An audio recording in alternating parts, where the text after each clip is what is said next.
આપણામાંથી ઘણાને કદાચ આ વાતની ખબર નહીં હોય કે ગણેશ ચતુર્થી, જે આ વખતે 27 ઓગસ્ટે છે, આ દિવસે ચંદ્રના દર્શન કરવાથી કલંક લાગે છે, ખોટો આરોપ લાગી શકે છે, બદનામીને સામનો કરવો પડી શકે છે. અત્યારે નહીં તો 12 મહિનાની અંદર અંદર આ ઘટના લગભગ થઈને જ રહે છે. હવે જો ભૂલથી દર્શન થઈ પણ જાય તો કયા ઉપાયો કરી શકાય, ચાલો જાણીએ. પહેલો ઉપાય છે સ્યમંતક મણિના ચોરીની કથા વાંચો. ભગવાન શ્રી કૃષ્ણએ આ જ દિવસે ચંદ્ર જોયો હતો અને તેમના પર સ્યમંતક મણિની ચોરીની ખોટો આરોપ લાગ્યો હતો. તેની લિંક અમે ડિસ્ક્રિપ્શનમાં આપી દઈશું. બીજો ઉપાય બ્રહ્મવૈવર્ત પુરાણનો એક શ્લોક છે. સિંહ પ્રસેનમવધીત સિંહો જાંબવતા હતઃ સુકુમારકમા રોદિસ્તવ યેશ સ્યમંતક.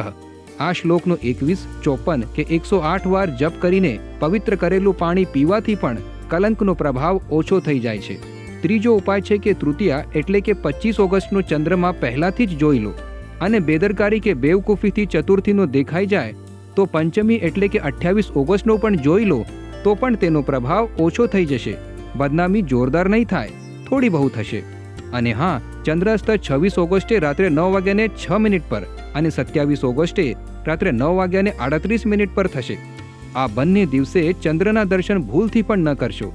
જો કે અહીં આપેલો સમય દ્વારકા ગુજરાતનો છે, જ્યાં ચંદ્રનો અસ્ત ભારતમાં સૌથી મોડો થાય છે.